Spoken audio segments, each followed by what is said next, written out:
behind me is a credential that Bob has earned. Maybe, Bob, you can tell us a little bit about that because that's something that I just got in our coaches Facebook section. Congratulations on the new. Thank you. Can, So, can you tell us what it is? yeah, so Digital Marketing Institute is a certification professional industry group that you have to pass a pretty stringent test to get into. I've taken the real estate exam 4 times in 3 states. The double up was in Dallas, where in Texas, where I was salesperson for 2 years and then broker. So I know how to take a test that's kind of hard to pass. These people's test was the most cagey and hard to pass because they literally are trying to get you to answer it wrong and fail. So it's not something that everybody can just walk in and get. This is part of my degree program. I'm getting my second master's degree, this time in digital marketing management at the University of Greenwich here in Greenwich, England. So I'm talking to you today from London, where it's 6:03 in the evening. And I am here getting my digital marketing management master's degree. And my theory is if I get that, I will be so much better as a coach and so much better as a business owner. And I want to make everyone I talk to rich. Okay. So my goal for you guys today is learn something that helps make you rich. Because if you get rich, I'll get rich too. Good. Well, let's start with getting rich. We're now 3 minutes in, so those people that are going to be able to watch are here, and let's get going. Okay. So everybody can see my screen. Hmm. Okay, so some of this is going to be rudimentary, but I want to start at the very beginning and just kind of get into digital marketing. And this a lot of this comes from the degree program. What I found in the degree program was there's a lot of things we're doing because we know instinctively to do it, but we don't know the structure and why it's important to do it within the structure. Okay, so these, by the way, these are my digits. This is where you find me. I have 5 rules for a Bob McCranie presentation. One, I talk fast, so slow me down or listen fast. I don't care, either one is fine, but I do kind of go a little quick. Feel free to laugh at me, laugh with me. These are not stressful situations. Don't. Third one is don't get overwhelmed. Let's have some fun. Let's it's Friday afternoon. Let's enjoy this time together. Okay. Number 4 is this is how I run my business. If you had 4 other people on stage with me, you'd have 5 opinions, 4 of which would be wrong. But this is just how I run my job. And if you have a different way of doing it, I'd love to hear it. Okay. And 5, if I'm sharing screens and you see passwords or somebody posted something on Instagram while I'm sharing, I can't control that. Let's all just ignore whatever you see on screen you don't want to see. Make sense? Because I'll be sharing somebody's social media, and that's right when somebody posts something, and I'm like, why does that have to show up right now? Why? Okay. So let's start with what is marketing. Okay. Putting a sign in the front of a listing is advertising. Putting a sign in the front of your listing is advertising. By the way, I love that ChatGPT made me a banana realty sign. Okay. So putting your logo on your car and sending out mailers is promotion. Getting featured in a news report is publicity. Doing Popeyes and holding client events is public relations. Presenting a listing and your buyer services is actually sales. So when you say, I don't want to be salesy, this is the only time you're actually being salesy. Planning the whole thing together is marketing. What we do is we use these terms interchangeably, and we shouldn't. We should talk about advertising, promotion, publicity, public relations, and sales. Okay, now let's take it to digital marketing. In digital marketing, putting your logo and link in your profile or buying online ads is advertising. Putting yourself and your listing in videos and running your website is promotion. Getting featured on a podcast or a blog is publicity. And by the way, you all should be trying to get featured on podcasts and blogs. Go find somebody who's got a podcast or a blog and be a guest. Getting and responding to online reviews and online comments is public relations. This is where people get crazy and they say something online and they get in the cancel culture. Public relations can go up or down pretty quickly, right? Doing online listing and buyer presentations is sales. Planning it all is digital marketing. Any questions on that? Does that make sense? By the way, I'll take questions along the way if you want to. I think what we're doing is we're using terms inappropriately or as an umbrella, and we're not thinking that each of these is a significant different strategy that we should be playing. Okay, we're going to call those tactics that we're doing, but without a strategy and without a brand over them. So we're going to dig into that here for a second. Now, there are two streams of content you as real estate agents need to be making. One is you are a realtor. The other is, hey, I've got a house. Hey, I've got another house. Hey, I'm having an open house. The stream that is, I'm a realtor, can be about buying and selling and process and market updates. Oh, I have a house. And what I see a lot of people doing is just house, house, house, house, not I'm a realtor. Okay, and we'll talk about that here in a minute here. There are the 4 P's in marketing: product, price, place, and promotion. Product, price, place, and promotion. Identifying what the customer needs, the creating the value around that, communicating the value, delivering the value, and exchanging the value. Okay. Back in the day, when everything was in print media, the saying around the world was, half the money I spend in marketing is wasted. The problem is I don't know which half. Okay. In digital marketing, you can be much more specific with your ad spend and much faster define what is and is not working.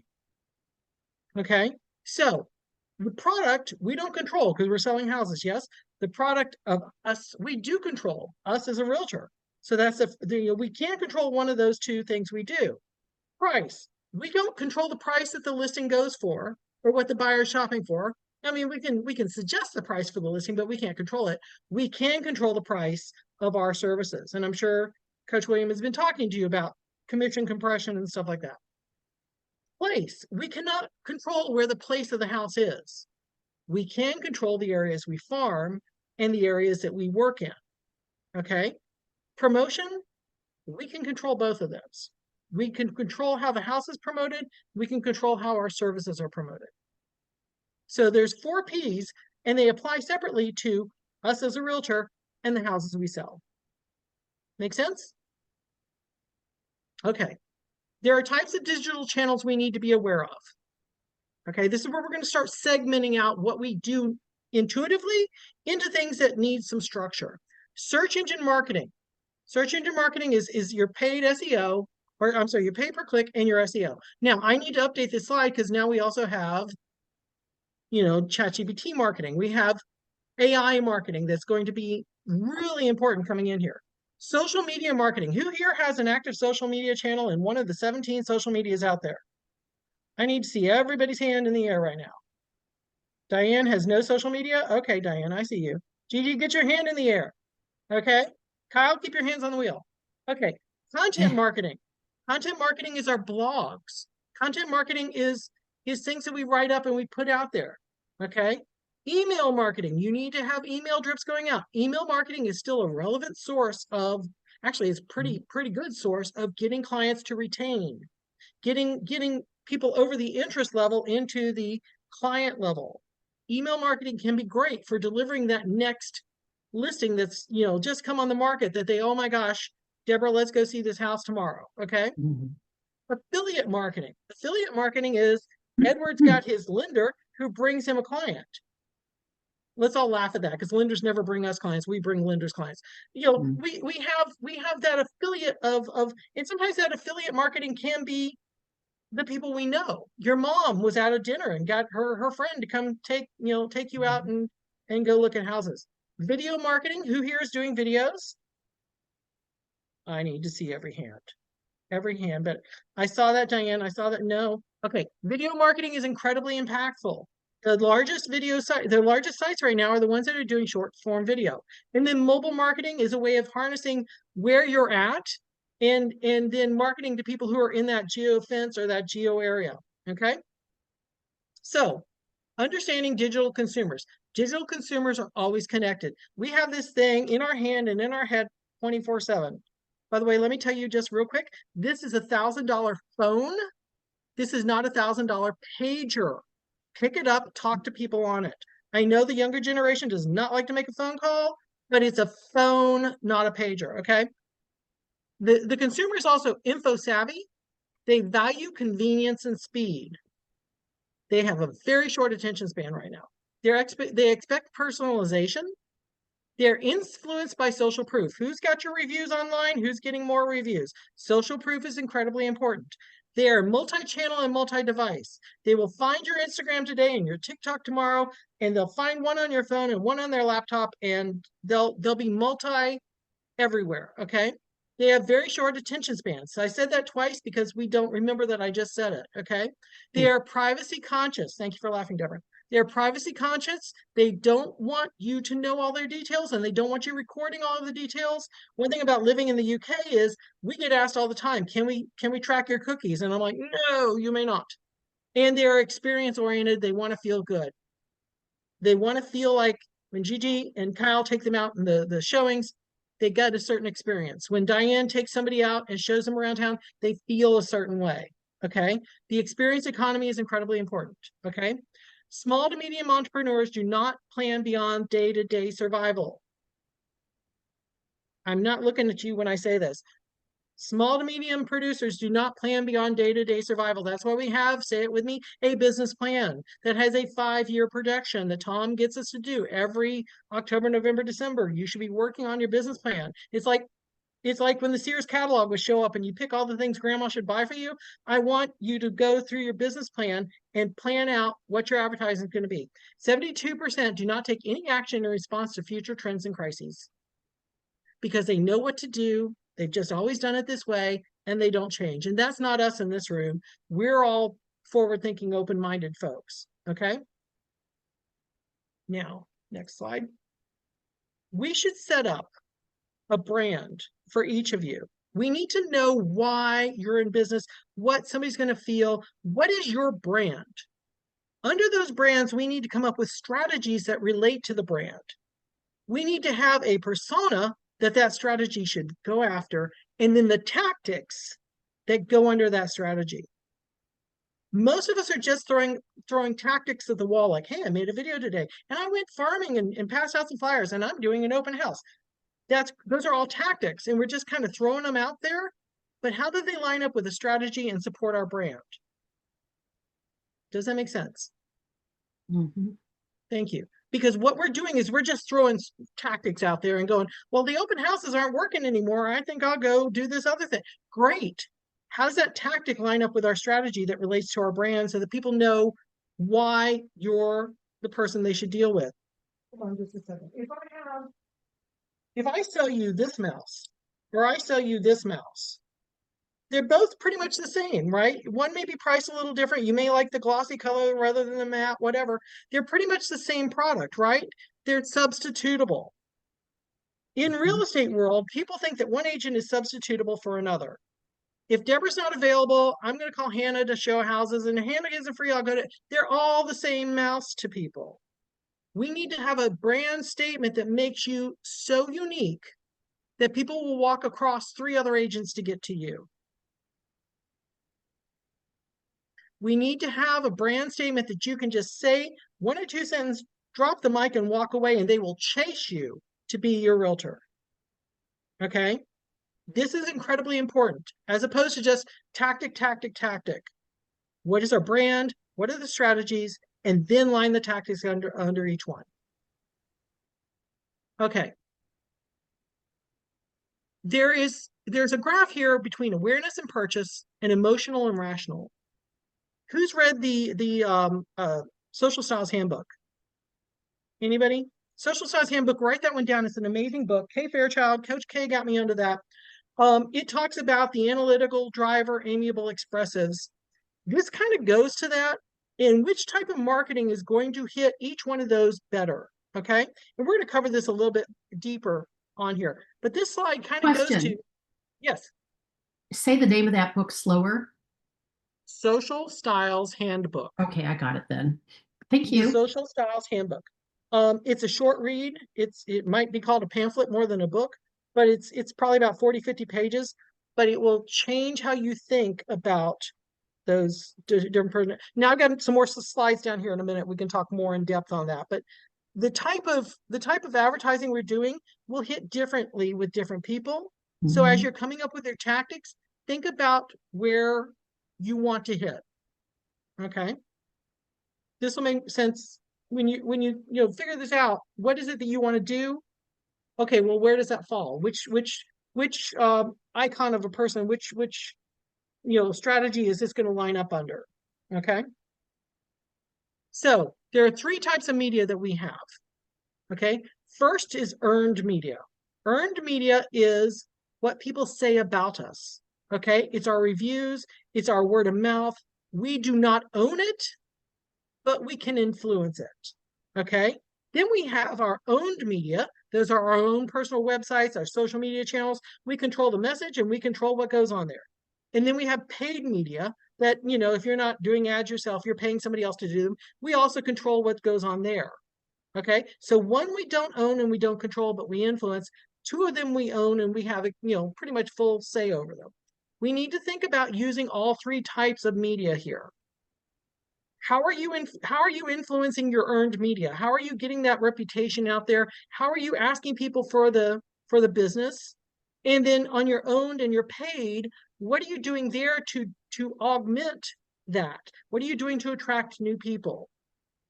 Okay. As you're looking at things you're doing as a marketing strategy, think about the three different types of media you have and put those tactics under each one. If I do this open house, is that owned? Well, yeah, I own my time, but I'm also going to influence the 7 people who come through my open house and they'll talk about me. Okay. And so your owned media is for deep engagement, your website, the experiences you're putting out there, the blogs, things like that. Your earned media is for building trust, leveraging user-generated content and reviews, and it builds credibility. Okay. And paid is for targeted reach. You have an audience, you pay your provider to go after this sort of niche of a situation and to do that. And with owned, it's website traffic, it's engagement rates, it's comments, likes, and shares, conversion rate, time on your site, bounce rate. If you don't know what those are, talk to me. I do websites every day. I love websites. Earned media is about sentiment analysis. You can go look through your reviews and see which words are used the most. What do people say about Edward? Is he, what's the common word that they're saying in here? What word would we like to see? Okay. Sharing that voice, referral traffic from those places, and backlinks and social shares.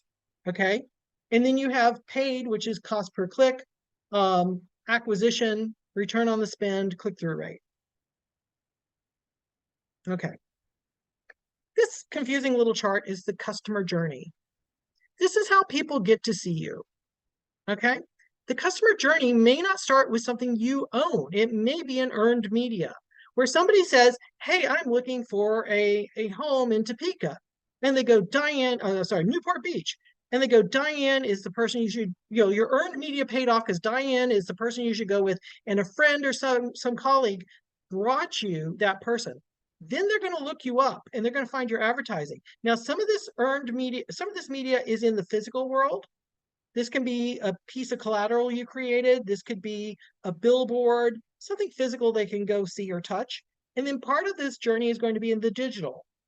Okay, so we have a path that people go on. Anything you see with a white circle in the middle is an earned media stop. Now, not everybody goes to every one of the stops along the way, but this is a way of looking at a sales funnel in a flat situation where people are coming through your systems and going through your media and finding out whether they should know, like, and trust you. Okay. So this slide is kind of important to figure out where you belong on here and what elements of the customer journey are you not paying attention to. Are you really good at top of funnel where you're getting lots of attraction, but you're not really good at conversion? I can tell you a lot of agents have that problem. Or are you really not so good at top of funnel? You can't attract people, but once you get them, you can close them like crazy. What part of the funnel, what part of the customer journey is not working for you? We can work on that and be specific about how we're doing our brand strategies and tactics to shore that up. Okay? Your logo is not your brand. Everybody say it with me. My logo is not my brand. My A logo should my brand. reflect your brand, but it does not dictate what your brand is, okay? Your logo should reflect it. A well-designed logo is hugely beneficial. I like a company called logotournament.com. Logotournament.com, I think it's $400 or $500, and you tell it what styles you like and what you want, and then creative people from around the world have 7 days to submit logos, and you get to rank which ones you like, which ones you don't like, and then you end up at the end of the 7 days, that $500 you put down, that creative person gets most of it, and the company gets a little bit of it, and you walk away with all your logo files, which are amazing. Okay, I really like that, rather than going on Fiverr and saying, hey, create a logo for me, and one person does it. I would rather have that competition, and I've done pretty much all my logos through Logo Tournament. It creates brand awareness. It should reflect you, but it does not define your brand. Okay. Best practices in campaign messages. Define what you're doing. Who is the core audience? Who are you trying to reach with this? When you're doing a postcard for a farm, who's your core audience? What's the farm? What are we trying to get to here? What is the purpose of the postcard? Are we trying to evoke a phone call, an emotional response, a trust response? Are we being authentic? When we're doing this item, is it something that you authentically should be doing? Okay, and there's a lot of questions with AI marketing right now. Is it authentic? Or is it just convenient to do the AI marketing? Is it consistent? Are you going to be sending this message out multiple times on this channel so that people get used to seeing it? The old ideology was that you had to see a message 7 times to understand it. You had to see it let me say that 6 more times. You had to see a message 7 times to get it. Okay. So consistency is important. If you're going to farm and send one postcard every 6 months, you're not farming. You're just not, you're not getting there. Okay. Emotional appeal. Does the communication grab people emotionally? Are we emotional creatures? Yes or yes? Mhm. Are we emotional? Yes or yes? If I put a puppy on a postcard, are people going to look at it? Yeah. You know, if I put something horrible on a postcard, they'll look at it for different reasons, but that's different. We want to have something that's appealing. We want to have something that generates that either nostalgia or modern, or whatever our avatar person is. We need to generate the emotional kick in that. Okay. So let's talk about there are 4 styles of advertising we want to talk about. Blitzing is an all-out hit for a short period of time. And my best example of that is Wicked. And now they've got the second Wicked movie. Ariana Grande and Cynthia Erivo have been on every place I look. They are blitzing that movie like crazy, which is great. They've done a great job of getting that message out. Okay. So that's a full-on hit on every channel all at once, and then it'll go away. The next one is what's called continuity. It's just this low hum in the background. And for this, I came up with the Charmin Bears. Charmin never has a sale. There's never a big event in toilet paper, but the Charmin Bears are on every night or two, and you just see them making their little commercials. They're always just that constant hum in the background. Okay. Then we have what's called flighting. I don't like the word for flighting, but that's what they call it, where you have a big event and it goes away for a little bit and then comes back and then goes away for a little bit. And I thought of Toyotathon. Every couple of months there's Toyotathon again, and then it'll go away for a bit and then it's back on. Okay. Then we have what's called pulsing, which is where we have a constant hum and then we have an event. Constant hum and event. And this is what we should be doing. Okay. Okay, I came up with McDonald's because McDonald's is always in the background, but then McRib is back, or we've got a new pie, or whatever. So for us, it's that thing I was talking about at the beginning. Hey, I'm a realtor. That's your constant hum. Oops, I've got a house. Oops, I'm having an open house. That's your pulse. So that constant hum needs to be, and this needs to be one of the tactics under your brand is, how do I have that constant hum? Who's my avatar client for that? And then when I'm advertising the houses, those houses may not be the same avatar each time. If you have a really expensive house, you don't need to put that out into a farm that can't afford it. Right. If you have a lower end property, you don't need to put that out to your luxury brand. Okay. So the hum is always about you. The pulse is about the product you're selling this week. Make sense? Okay. So 50 million users is a goal people get to in industries. 50 million is some round number they want to. It took 38 years for the radio to get to 50 million users in the world. It took 13 years for the television. Okay. It took 3 years for the internet. It took 1 year for Facebook to get to 50 million users. It took 9 months for Twitter. Who do you think broke that record? 35 days for Angry Birds to get to 50 million users. Now, who broke that record? Anybody want to guess? Don't be shy here. Who broke Angry Birds' record? Flappy Birds. I'm sorry? Flappy Birds? No. No. Anybody? Pokemon. Oh, Pokemon Go during the pandemic when nobody could get out of their house. This got people up and moving and finding the little Poke spots. I say this to tell you, we don't know. I said that, but I was. Sorry, Gigi? Okay. I just want you to think about the fact that the next big major trend is not something we know about. The next big major trend may be something that we don't even see coming. I mean, I'm sure the folks at Pokemon Go had no idea that they would take off so heavily. To just be open to the idea that there may be something coming along that you can hop onto and use and be new about things. Okay, so there's 4 different things that we study, and I'm writing my dissertation on the first 2. Virtual reality is obviously that, where you're wearing the goggles and you just see everything in the world is created for you to see and to be in. Okay, so I've never done the Google there's a type of VR games that you can play, and you have your mask on and you're just living in the virtual reality. Okay, there's augmented reality, which is like taking a picture of Diane and then putting Mickey Mouse behind her.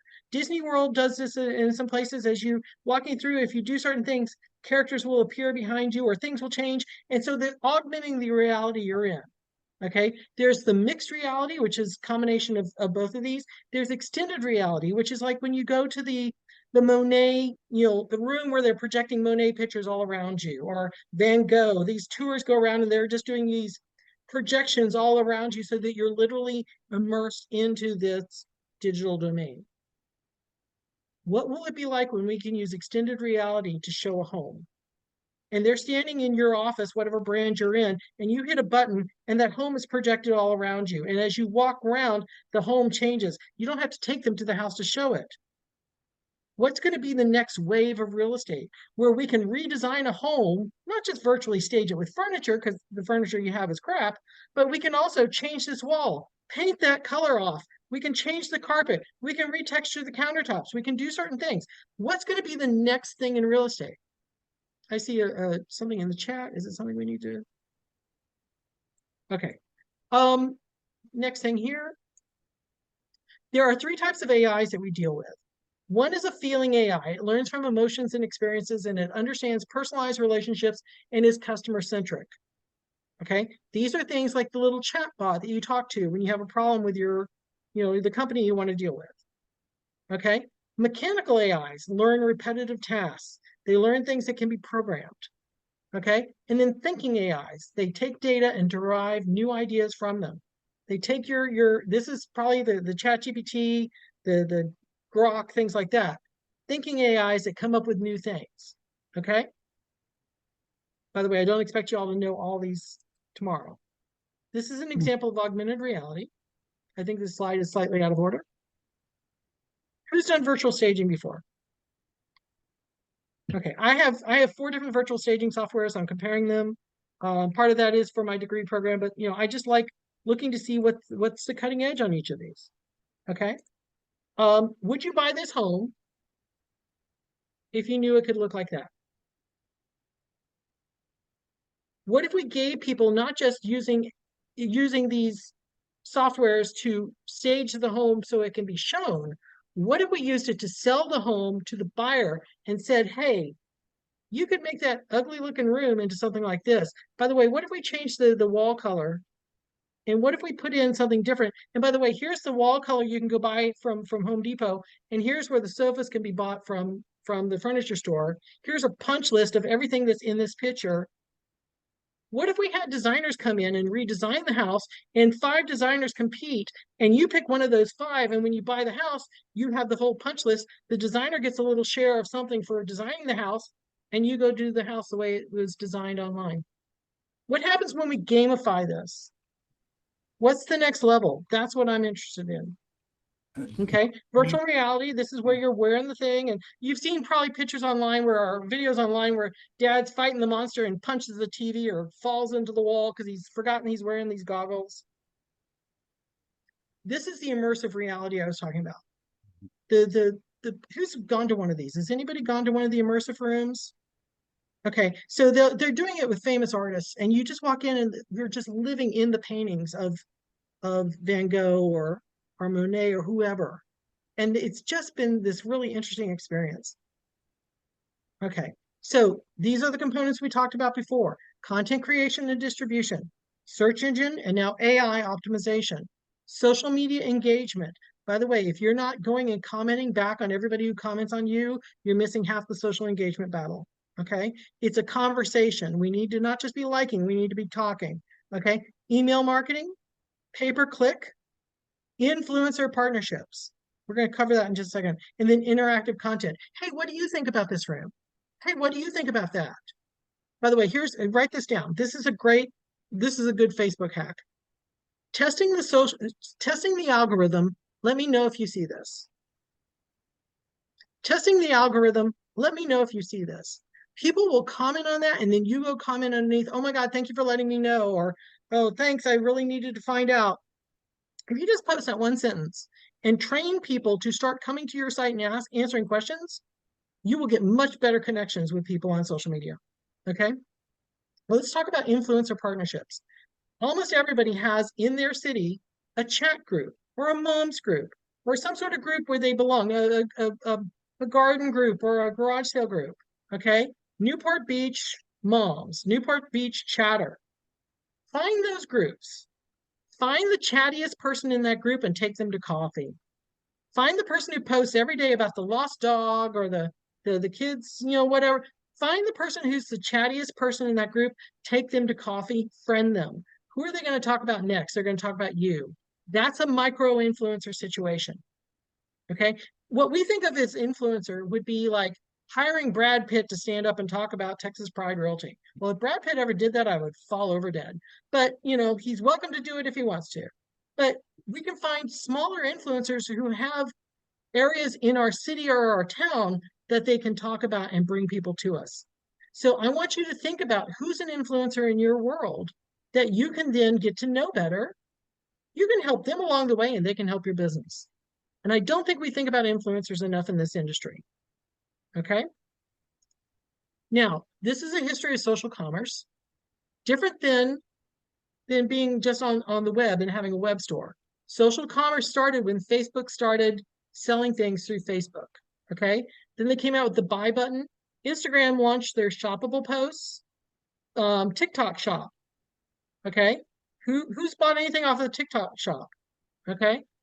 And then Instagram had their affiliate links. Snapchat created a marketplace. Pinterest is shoppable pins. Online shopping for homes is coming.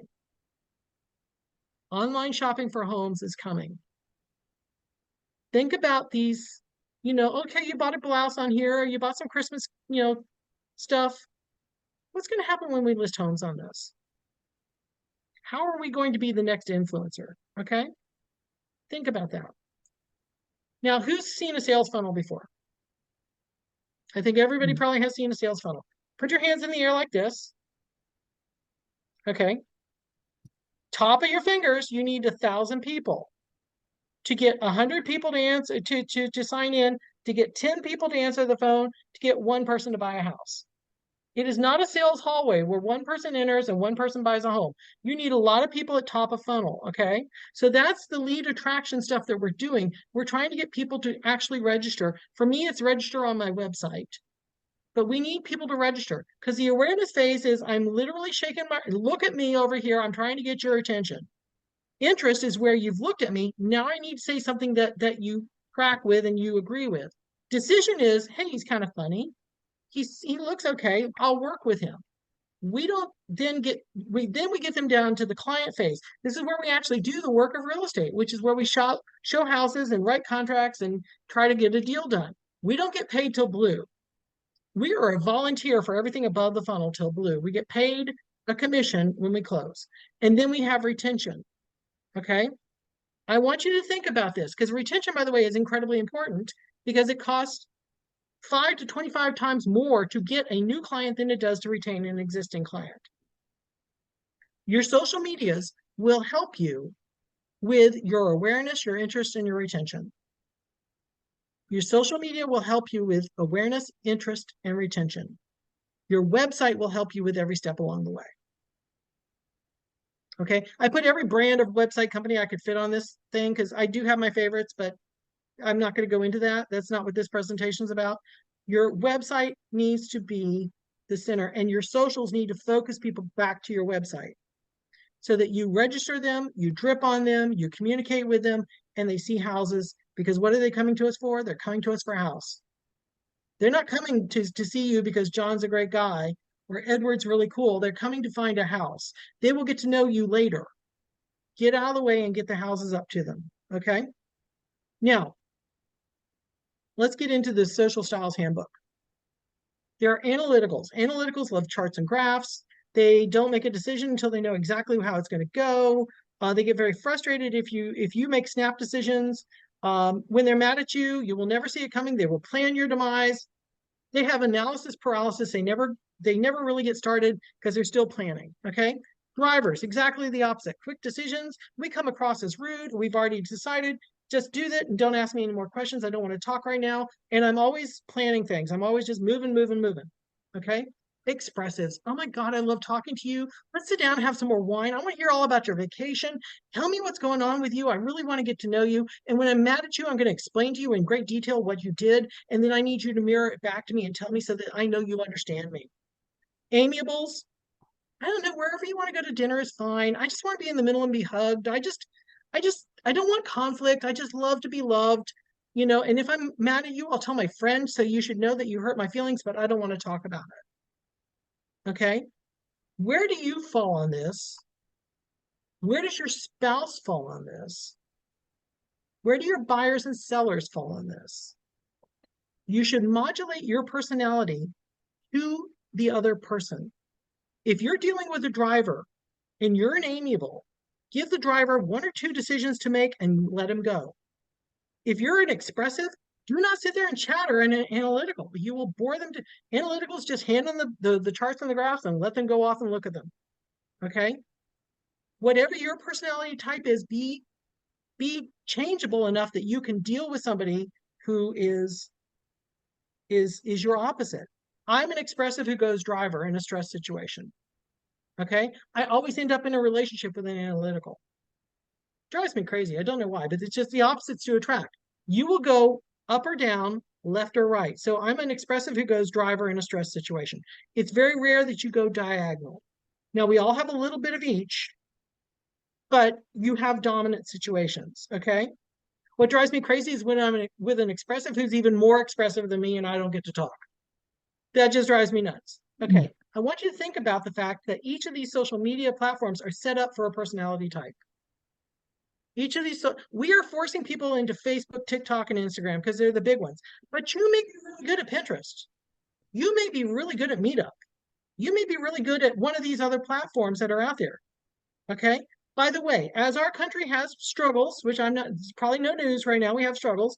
New social medias are being built on both sides of that struggle. And whether it's Truth Social or Blue Sky or whatever, these social medias are not dominated yet by one person screaming about real estate in their city. Go get on those new profiles before somebody else becomes Instagram and TikTok. It's really hard to make a presence because everybody's on there talking. There are new social medias being born, and you have the chance to get in alignment on those social medias. Okay, think about that. So every one of the personalities has a different style of communicating, and these profiles could be beneficial to you and could also be beneficial to your clients. Okay. In CRS, certified residential specialists, these are represented by different words. They're similar. Okay. A socially conscious person, being more analytical, will buy something that fits their, if it has solar panels and, rainwater collection, they'll pay a little bit extra for that house. Okay. If you're an achiever and you want a house that nobody else has, like I want gated community, 5 acres with a pool and a pool house. That's something not everybody else. I have achieved this. Okay. Emulators are usually, going to live in the mixed use community. They're going to have a condo. They're going to live near the nightclubs. They're, buying the flashiest thing and they've got the flashiest car and the best new iPhone, and they may be in debt up to their eyes, but they're emulating the life that they see online. And then you have belongers, which again is the person who wants to be near schools and churches and parks, and they want the whole family to hug them. And I love those people, I really do. But they want to be in the middle and not have conflict. And everybody, they're the root of the family. They're going to want to live in traditional communities where everything's kind of looks the same and they're in the middle of things that they're familiar with. When you're selling a home, think about where that person's going to be. If you have a home that's on a golf course with a gated community, it may not go where a belonger is going to go. It needs to go where an achiever is going to go. Advertise the home.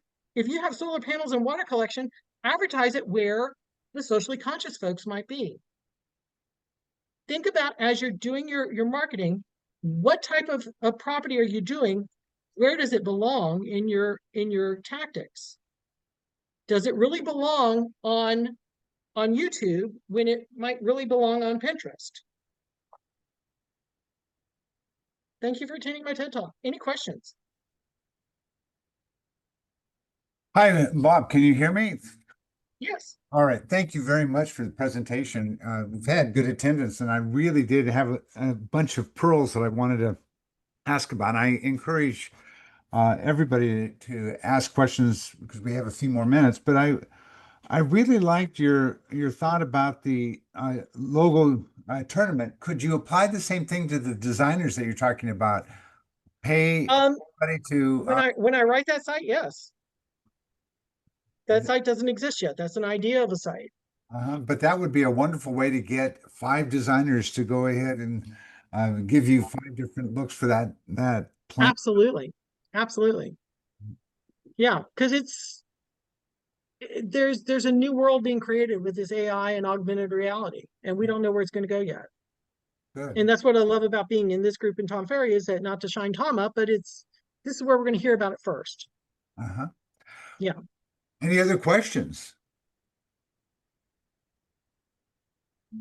Anybody using AI? Anybody using ChatGPT for more than just property descriptions? That's what most people are using AI for, is, hey, describe this property.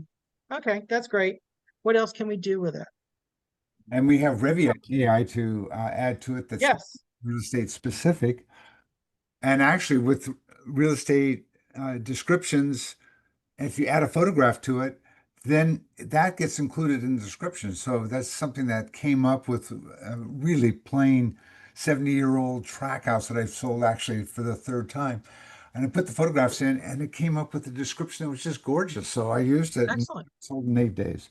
So I Excellent. think that Revit AI has really embraced the real estate specialty. I encourage everybody to get to know a little bit better. Well, you can Is improve your anybody using Revit or SOPs. You can do anything. I'm sorry, Deborah, go ahead.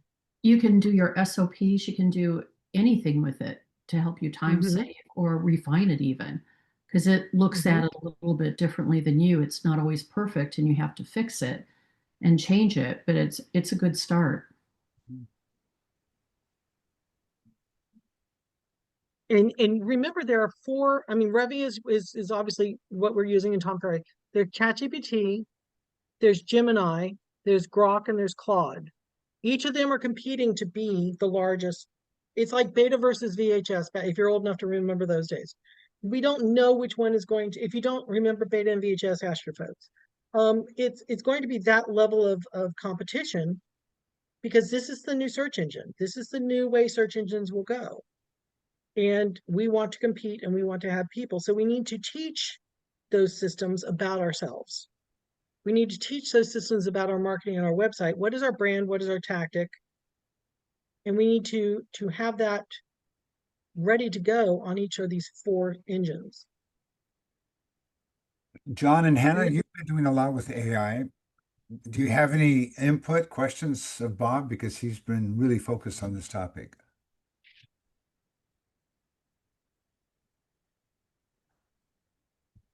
I can talk a little bit about it, but basically we're just trying to figure out a way for calling, to try and involve it with that. But for me, he knows more about that than I do. For me personally, I know that the AI services are really helpful with my scheduling. Like if I get really overwhelmed and need a bunch of tasks, I'll throw it in there and say, what's the most efficient way for me to get this done? And it will spit Right. out, you should spend this amount of time doing this amount of time doing that. And that's really helpful for me, even in my personal life with like cooking stuff. I'm like, I have this, I need you to figure out something for me to make, and it will do it for me, which is really helpful and saves me time. So Excellent.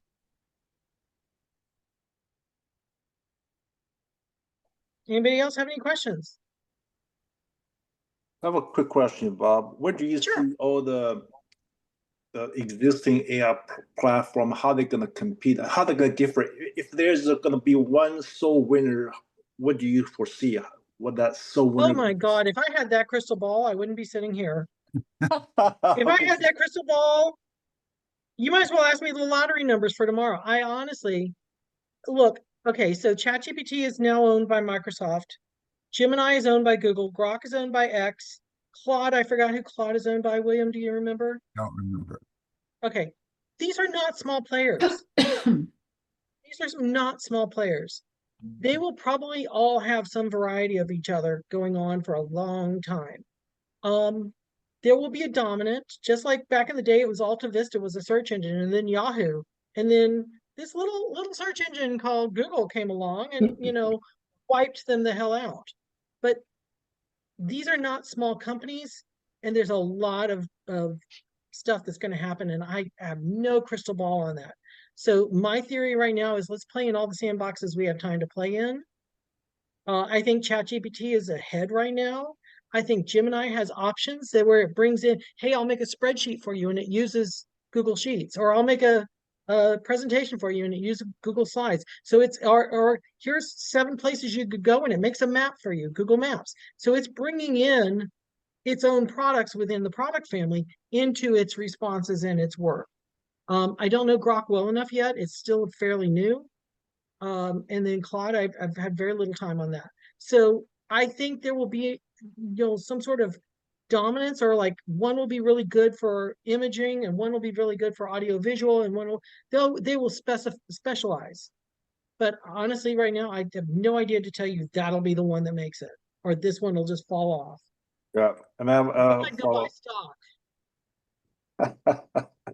I have a follow-up question. What other additional suggestions you can use? Let's say I use ChatGPT, right? For our line of work, what other usage can we? How can we utilize ChatGPT even better? Something like we probably. Have you introduced yourself to ChatGPT? Okay, I have. You've gone through. Hello, my name is. Can we run through this real quick? Sure. William, do we have time? We have time. This was going to be my other presentation, and I asked William before y'all logged in which one I should do. So these are the 4 main. Can you see my screen? Yeah. Okay. These are the 4 main ones. The first prompt is, and by the way, you don't hit enter until you type everything in, okay? My name is, I'm a real estate agent in city and state. My average annual production is, people hire me because, that's an important one. Why do people hire you? My area of specialization is, and that could be new construction, or first time home buyers, or this subdivision I'm passionate about. Okay, it needs to be something about real estate, not cats and dogs. I mean, puppies are great, but no. My website address is, and you want to put the www and the .com. My goal for my client interactions is, okay, my reviews can be found at, and I put a link here so that you see where on your Google Business profile to go get that link and put it in there. I'm most active in these social media sites. Now you can put the links to your sites, or you can just say Facebook, Instagram, TikTok, Pinterest, whatever. my goal in real estate is, and this can be a personal goal for you as a business or how you want your clients, to achieve. Then you hit enter. You put all that in and then you hit enter. And it's going to come back and say, Diane, so nice to meet you. Thank you for giving me all that stuff. Your next thing you're going to say is, write a blog that I can use to introduce myself to the public. Write a video script based on this blog. Ask me 10 questions one at a time so that you can learn more about me and my business. This will take you a while. When you get through this, by the way, these answers should not be like short little answers. These answers to these 10 questions should be 3 to 5 sentences each. Do not use ChatGPT to answer the questions from Google Gemini. This needs to come from you. I've got a couple of coaching clients who are like playing them against each other. This needs to come from your heart, because then the Gemini site or whatever will know who to refer to you. Hey, I've got a large house and I need to sell in Napa, and I don't know who to call, and they're going to say Deborah, because you've told it who you are and you've given it heartfelt answers. Now, when you get these 10 questions and answers, you can go out to your Google Business Profile and you can put it in the Q&A section of your Google Business Profile. And in your business profile, it'll see that you answered the question, but it does. Nobody knows who asked the question. You're literally going to go put those questions in that ChatGPT asked you, and then put your answer there and increase your Google Business Profile at the same time. You can make a blog out of each one. Hey, my answer in question number 3, create a blog that talks about that answer. Boom. Give me a video script for my answer in question number 5. Now, in 3 months, I want you to come back and reopen this chat and say, hey, I've had these updates in my business. I've had a really successful second quarter. I've sold 9 new properties. I'm really impressed with what's going on, blah, blah, blah. Ask me 3 more questions about the second quarter so you can get to know me and my business better. That way, when somebody comes in and talks about your area, it can say, hey, I just know this, Hannah and John have been talking about this subdivision. You should call John about this. So Hannah, you need to impersonate John when you're talking, Yeah. Maybe AI can help me out. I'll make an AI of him. Some of this still needs to be us. I struggle with this because we want to have people who know, like, and trust us, right? Yeah, no, I was joking, but yes. Yeah, I know. But part of me is like, there still needs to be us in the middle of it. There still needs to be us in the middle of it. Does anybody have questions on this part? I wasn't going to go in depth on this, but y'all forced me. Yeah. Don't make me do it. I love it. Thank you. And I got this from William and I were both at an event with Tom about 2 weeks ago, and he gave us some of this, and I then went and made more out of it. And I'm doing this with all my coaching clients for the next couple of weeks. We're doing this, and we're starting with ChatGPT, and then I'm going to make them do it again on Gemini, and then the ones who really want to go further can go with Grok and with Claude. After they get through with all that, I've got a script on how to introduce our website to the AIs so they know who to link to. I want to first, Diane, I chime in on this because you've got so much background in coaching in the coaching world. Give us some input or some great questions. Okay. Well, I like those questions. I believe that the prompt is the most important part when you're using AI. And I didn't do it the way you mentioned because I wanted to grab those questions. I literally just asked ChatGPT. I let them, him, he, she, whatever. I know people are starting to name their ChatGPT now. But I just put input there what I wanted to use it for. That I'm going to utilize ChatGPT to help me write blog posts, emails, sales funnels, and whatnot. Ask me a minimum of 20 questions about my business that I want you to utilize every time Right. I ask you to help, which has been really great because then I can go any place within there. Where I do have trouble is with organization of it. So I've used, for example, I have 2 listings right now in 2 totally different types of, one's in Orange County and is listed for 2.78 million, and the other one is out in Chino, which is a much lower price point. Probably more of the probably more of the socially conscious person, which I didn't. because I need to change my marketing there. But I put all of my marketing in there. So when I go in, I'm doing a reverse marketing campaign to agents right now. And I just asked it, write me an email based on the marketing that I've done, because I've done some digital marketing on this, based on the information that you have. I guess my question is, do you have a recommendation on how to organize it when you're using it specifically for your marketing? Is there, I guess I haven't really delved into that piece of it. I just kind of throw it at the Are you wall. using different chats in different folders, or do you go back to the same chats and fill them up? Well, I am starting folders. So yeah, so I have one that says Jersey and Bellini. Those are the two listings that I'm just thinking off the top of my head. So in ChatGPT, let's stick with ChatGPT for right now. They Yeah. have projects, and projects, by the way, when you put something in a project, it does not learn from you. So when you're doing these things that we just did, don't do them in a project, just have a normal chat. Right. But if you want to find ways to it's like, how do you structure your file system? How do you on your computer? How do you structure? I Zoom with people and their desktop are full of icons because they saved all the pictures to their desktop and they just never go sorted again. It's really that kind of clutter. How are we going to declutter our chat now? Does your email box have everything filed, or is your email box just a mess? What is it you do when you have a lot of data? So the question for me would be, how are you structuring the rest of your world? Can you use this similarly? Can you come up with files and structure for that? No. And here's the other thing. Here's the other thing. ChatGPT is so new that we haven't really had people get to the point that they have so many chats they have to put them into a situation. Yeah, I'm kind of stepping into that realm right now. And the answer to your question is, yeah, the structure is always where I struggle. I'm more of a like, let's go, move to Some this. clients have 5 tabs open when I log into their system. Some clients have 75 emotional support tabs open, and they don't know what each one. And Hannah's laughing at me. I think well, unfortunately, that's me. I'm 75 tab girl. I wish I wasn't. I'm the same as Hannah, and I know what all of them are. Exactly. Yeah. Okay, so one of my agents works for me at Texas Pride, had his computer for 2 years. And he's like, it's really slow and sluggish. And I said, have you rebooted? Well, let's reboot your system. So he closed the clamshell and opened it back up. He'd been working for 2 years and he'd never taken his computer down. He just turned it off, he thought. For 2 years, that computer couldn't take a break and go to the bathroom. It had no idea so we shut it down. And it was finally like, thank God. And it took 45 minutes to restart because it was doing all the updates and letting the memory go and stuff like that.